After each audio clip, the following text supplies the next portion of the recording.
Si vous comptez acheter une montre prochainement, alors écoutez bien ce que je vais dire tout au long de cette vidéo. Nous pouvons facilement tomber dans certains pièges lorsqu'on achète une montre. Et cela peut nous faire perdre beaucoup d'argent. Et malheureusement, il n'y a pas que les néophytes qui peuvent tomber dans ces pièges, mais aussi des personnes ayant acquis déjà une certaine connaissance en l'horlogerie. Bonjour à tous et bienvenue sur Orlo & Co. Si vous ne me connaissez pas, moi c'est Paul, un jeune passionné d'horlogerie et aujourd'hui je vais vous présenter 10 types de montres à éviter.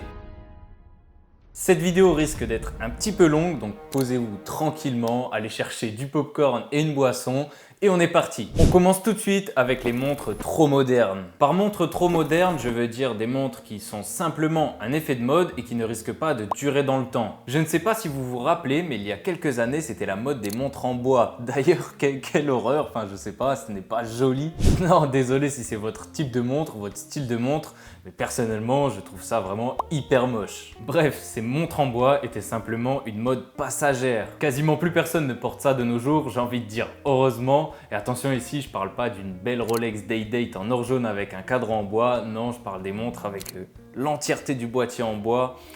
Vraiment pas joli quoi. Je pense que lorsqu'on achète une montre, c'est important de se poser la question comment va-t-elle vieillir? Est-ce que dans quelques années, j'oserai encore la porter? Une montre est un objet intemporel qui peut vous accompagner durant toute votre vie. C'est pourquoi je vous déconseille d'acheter une montre trop avant-gardiste. Après, ce n'est que mon avis qui n'est bien évidemment pas objectif car en plus de ça, je suis passionné par les montres vintage et les designs du XXe siècle. Enfin bref, c'est simplement une question de goût, mais si on prend un exemple comme Richard Mille, ce sont des montres tellement spéciales, on peut être amené à se demander quelle vision on aura des RM dans 30-40 ans. Et c'est possible qu'on trouvera ça très laid, alors qu'une montre avec un style classique, comme une Santos de chez Cartier ou encore un calendrier complet de chez Vacheron Constantin, et ces montres auront toujours un charme intemporel. Après, c'est assez dur de se situer sur ce sujet car l'innovation est aussi quelque chose de très important. Il est important d'avoir de nouveaux designs, sinon on aurait tous plus ou moins les mêmes montres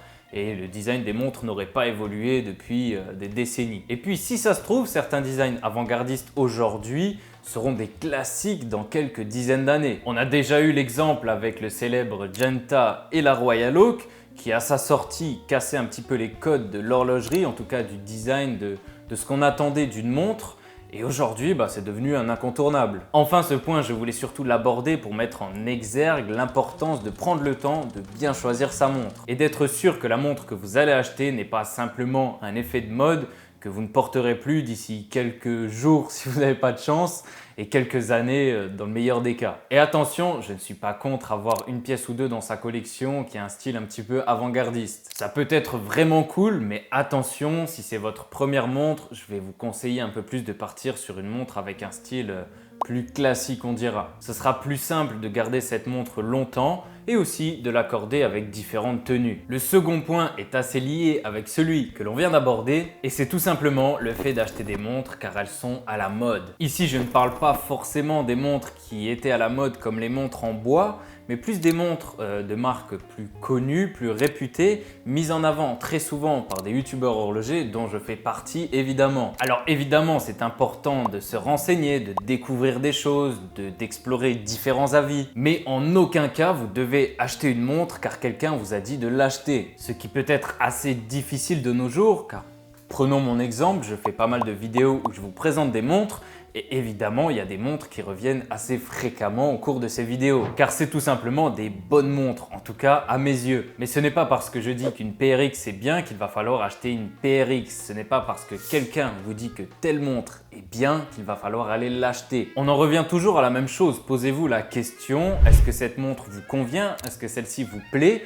Est-ce que vous la porterez encore dans quelques années? Alors je suis d'accord, on ne peut pas prévoir le futur, mais posez-vous ne serait-ce qu'une heure pour vous demander quels sont vos goûts à vous, et non pas des goûts influencés par des aficionados de l'horlogerie. Je viens de me rendre compte que je suis en train de faire une vidéo sur les types de montres à ne pas acheter et dans cette même vidéo, je vous dis de ne pas prendre pour acquis les avis de tel et tel youtubeur horloger. C'est un petit peu contradictoire, on est d'accord. Mais bon, c'est pour vous dire qu'il est quand même important de prendre différents avis, différents points de vue pour se créer sa propre opinion. Il est très important de choisir une montre parce qu'elle vous plaît et non pas parce qu'elle plaît à votre voisin. C'est surtout là où je veux en venir. Mais bien entendu, si 90% des passionnés d'horlogerie disent qu'un modèle est bien, il y a de fortes chances que ce soit réellement un bon modèle. Mais pour que ce modèle vous convienne, c'est encore une autre histoire. La troisième erreur à ne pas commettre, c'est d'acheter une montre à la hâte dès sa sortie. Bon, on en revient toujours au même, prendre le temps d'être sûr que l'on ne va pas gaspiller son argent. Mais là, je parle plus particulièrement des montres qui engendrent tellement de hype que les prix vont exploser à la sortie. Bien sûr, je vous dis ça, vous pensez peut-être aux collaborations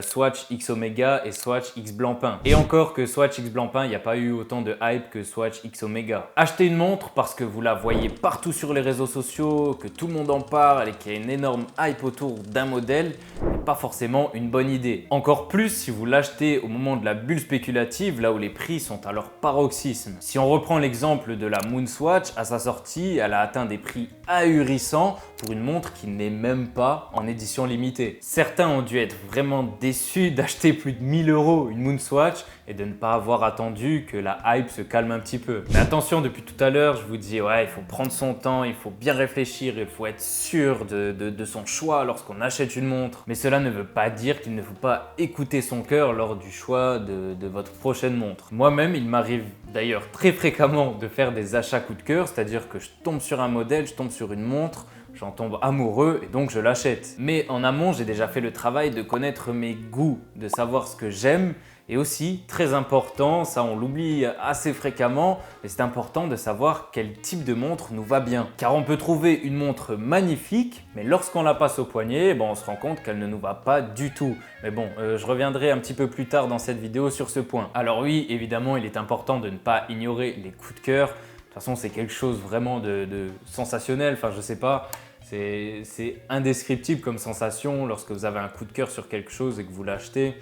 C'est vraiment là que vous vivez les meilleures sensations avec l'horlogerie. Mais il est important de vous être posé des questions sur vos goûts en amont pour être sûr que même lorsque c'est un achat coup de cœur, que vous n'allez pas le regretter. Personnellement, cette technique marche plutôt bien pour moi. J'achète quasiment l'entièreté de mes montres sur un coup de cœur et pour le moment je n'en regrette aucune. Si on prend l'exemple de la montre que je porte actuellement, c'est une Omega Seamaster automatique de 1969 pour les curieux. Et bien celle-ci je l'ai achetée sur un coup de cœur. Mais avant ça faisait déjà environ 6 mois que je regardais, que je me renseignais sur les Omega Vintage pour voir ce qui me plaît et ce qui ne me plaisait pas. Ainsi, quand la bonne occasion se présente, je sais que je peux y aller entre guillemets les yeux fermés, car je sais que cette montre me plaît réellement au fond de moi-même. On va terminer avec cette thématique un petit peu réflexion avant d'acheter une montre, avec ce quatrième point qui est d'acheter une montre alors qu'on ne l'a jamais vue en vrai. Les montres sont la plupart du temps très différentes en photo et en vrai, mais il y a aussi une différence entre la montre en vitrine et à votre poignet. Des montres que vous trouvez magnifiques peuvent très mal rendre à votre poignet, comme des montres que vous trouviez moches en vitrine ou en photo. Et lorsque vous la passez au poignet, vous vous rendez compte qu'elle vous va super bien et vous vous mettez à l'apprécier. D'ailleurs, petite parenthèse, mais les marques de montres jouent à quoi avec leurs photos sur internet, sérieusement? Du style, ce type de photo là, je comprends pas, c'est pas réaliste, c'est pas joli. Pour moi, les reflets que produit une montre à la lumière est un détail très important dans le choix d'une montre. Ça lui rajoute vraiment un charme particulier. Alors pourquoi, pour vendre des montres, on met des photos qui ne sont pas jolies, pas réalistes, avec aucun jeu de lumière dessus? Sincèrement, c'est une question que je me pose. Alors si vous avez la réponse du pourquoi, du comment ces photos pas jolies, n'hésitez pas à m'éclaircir en commentaire. On ferme cette petite parenthèse sur cette incompréhension et je vais vous donner 2 exemples qui me sont arrivés sur des changements d'avis de montres en photo et en vrai. Je pense que beaucoup d'entre vous connaissent la Omega Speedmaster, c'est une montre mythique. Alors j'aime beaucoup le design, je trouve que c'est une très belle montre et je m'étais dit qu'un jour j'en aurais une dans ma collection. Mais ça, c'était avant d'en avoir une entre les mains. Alors oui, la montre reste très belle, mais une fois que je l'avais entre les mains, je me suis remis en question et je me suis dit que au final, c'est pas forcément une montre que j'achèterais pour faire partie de ma collection. Finalement, cette montre ne me parle pas tant que ça, alors qu'avant, quand je la voyais en photo, je l'idéalisais vraiment. Et un exemple dans le cas inverse, je n'étais pas vraiment fan de la marque Bell & Ross, et puis j'en ai essayé quelques-unes et j'ai vraiment adoré. Le design, les reflets, le rendu au poignet, franchement, j'aime vraiment beaucoup. Bon, malheureusement, pour le moment, j'ai un trop petit poignet, mais si un jour je grossis du poignet, il y aura sûrement une Bell & Ross qui va rentrer dans ma collection. Donc je pense que vous comprenez l'importance d'essayer votre montre avant de l'acheter. Vous pourrez ainsi aimer des montres que vous pensez auparavant ne pas pouvoir porter et inversement, ne pas aimer le rendu au poignet de montres que vous aimiez pourtant en photo. C'est aussi important de savoir qu'est-ce qui nous va et qu'est-ce qui ne nous va pas. C'est comme les habits au final, certaines couleurs, certaines coupes nous iront mieux en fonction de notre teint, de notre morphologie, etc. Et bien pour les montres, c'est pareil, certains modèles de montres iront mieux à certains types de personnes qu'à d'autres. Et bien évidemment, la taille de votre garde-temps est quelque chose de primordial lorsque vous choisissez une montre. À mes yeux, il n'y a rien, mais vraiment rien de plus laid qu'une montre trop grosse pour votre poignet. Donc s'il vous plaît, prenez le temps d'aller essayer des montres, même des modèles qui ne vous plaisent pas forcément et vous risquez de faire d'agréables découvertes et surtout d'éviter de perdre de l'argent dans des achats que vous allez regretter. On passe maintenant au 5e point qui est plutôt logique, mais je trouve que c'est quand même important de s'arrêter dessus et c'est le fait de ne pas vous endetter pour acheter une montre. Bon, je ne suis pas conseiller financier et je suis personne pour vous dire comment dépenser votre argent. Mais à l'ère des réseaux sociaux, où on voit la vie de rêve des gens, on ne voit que la beauté partout, dans notre cas, on voit les plus belles montres, et bien on peut ressentir le besoin d'avoir un modèle en particulier ou encore pire, se sentir frustré car on n'a pas un modèle en particulier. Mais sincèrement, tu n'as pas besoin d'avoir la dernière Rolex, une Nautilus ou encore une Royal Oak pour prendre du plaisir dans l'horlogerie. Tu n'as pas besoin de dépenser tout ton argent dans une Rolex pour dire que tu as une Rolex et ensuite pouvoir l'afficher sur les réseaux sociaux. Je pense qu'on s'en rend de plus en plus compte, mais on vit dans un monde où on est sans cesse à la recherche de la chose la plus belle, la chose la plus stylée, la chose la plus chère, sans même se demander est-ce qu'on aime vraiment cette chose. Non, ce qu'on se dit, c'est est-ce que les autres vont trouver que cette chose est belle, que cette chose est stylée? Et si la réponse est oui, eh bien on va l'acheter. De nos jours, j'ai l'impression que les gens ne recherchent pas forcément le bonheur, ils recherchent plus le plaisir d'avoir de belles choses, le plaisir de scroller sur les réseaux. Et bien souvent, ce plaisir nous éloigne du bonheur. Donc s'il vous plaît, ne vous endettez pas pour acheter une montre, en tout cas ne dépensez pas tout votre argent pour acheter une montre pour plaire aux autres. Car mauvaise nouvelle, les gens n'en ont rien à faire de vous, ils n'en ont rien à faire de ce que vous avez au poignet, ce qui compte pour les gens, eh bien c'est eux-mêmes. Et mis à part ça, nous pouvons être comblés dans l'horlogerie avec des modèles qui ne sont pas forcément très onéreux. Il y a vraiment de quoi faire avec les tonnes de modèles, les tonnes de marques qui existent de nos jours. Mais ce biais d'acheter une montre pour plaire aux autres n'est pas seulement présent dans l'horlogerie de luxe et on passe ainsi au 6e point, les fashion watch. Alors c'est un sujet sensible et on va commencer par le seul point positif que je trouve à ce type de montre. C'est qu'elles peuvent permettre de mettre un premier pied dans l'horlogerie, de s'habituer à avoir quelque chose à son poignet, qui va ensuite amener dans certains cas à approfondir un petit peu ses connaissances en horlogerie et se pencher sur des modèles bien plus intéressants. Mais si vous avez le choix, n'achetez clairement pas de fashion watch. Évitez toutes les marques comme Lacoste, Daniel Wellington, Hugo Boss, qu'est-ce qu'il y a d'autre, Cluse, enfin bref, tout ce type de marques. Ce sont des montres qui sont faites simplement pour vous prendre votre argent. Elles ne sont pas de bonne qualité, elles sont produites à l'appel pour réduire les coûts de fabrication, elles sont vendues 20 fois trop cher par rapport à ce qu'elles coûtent réellement. Quand je dis 20 fois trop cher, croyez-moi, je n'abuse même pas. Lorsque vous achetez une fashion watch, vous payez la marque et non pas l'objet. Il n'y a pas de savoir-faire derrière. Bien souvent, les designs sont repris de designs très célèbres de grandes maisons d'horlogerie dans le seul but de faire du chiffre avec la marge la plus importante possible. Ici, je ne peux pas vous citer toutes les marques à éviter, mais en général, si une marque fait des montres et fait aussi des habits à côté, c'est ce qui est le plus courant, bien alors c'est une marque à éviter. Évidemment, il y a des exceptions avec des maisons, des marques qui ont un pôle horlogerie attitré. Donc on peut prendre l'exemple de Cartier qui est vraiment une marque horlogère et à côté de ça, une marque de joaillerie et une marque de luxe. Mais les marques comme Cartier, c'est vraiment des exceptions. Toutes les autres marques que j'ai citées précédemment, Hugo Boss, Lacoste, qui sont dans le prêt-à-porter, ce ne sont pas des horlogers tout simplement, ils vont pas faire des montres de qualité pour l'amour de l'horlogerie, mais simplement pour faire un maximum d'argent. On va passer au 7e type de montre à éviter, mais avant ça, si cette vidéo vous plaît, n'hésitez pas à la liker, à vous abonner et à me faire votre retour en commentaire. C'est toujours un plaisir de voir les retours tout simplement sur le travail que j'effectue. Alors le 7e type de montre à éviter, c'est tout simplement les Frankenwatch. Alors une Frankenwatch, c'est une montre construite avec plusieurs parties, plusieurs pièces de différentes montres. Si vous vous baladez sur eBay et que vous tapez Seiko, eh bien, il y a de fortes chances, c'est même sûr que vous allez tomber sur ce type de Frankenwatch indienne à des prix juste dérisoires. Et il est très facile de se faire avoir. Je me suis moi-même fait avoir, j'ai acheté 2 Seiko, car on va pas se mentir, mais les prix sont vraiment très attractifs. En général, on est aux alentours des 30-40 €. Mais à ce prix-là, vous n'achetez clairement pas de la bonne qualité. Et c'est assez facile de s'en rendre compte lorsqu'on a la montre entre les mains. Regardez par exemple cette Seiko 5. Franchement, en vrai, je la trouve vraiment super jolie, mais malheureusement, ce n'est pas de la bonne qualité. Dites-vous, j'en ai même perdu la couronne. Ça, c'est fou, ça m'est jamais arrivé avec une autre montre. Et si je l'ouvre, eh bien, regardez l'état du mouvement, ce n'est vraiment pas fou. Bon, là, ce n'est pas une très grande perte d'argent. Ça va à 30-40 €. Enfin, on paye le prix de ce qu'on reçoit tout simplement.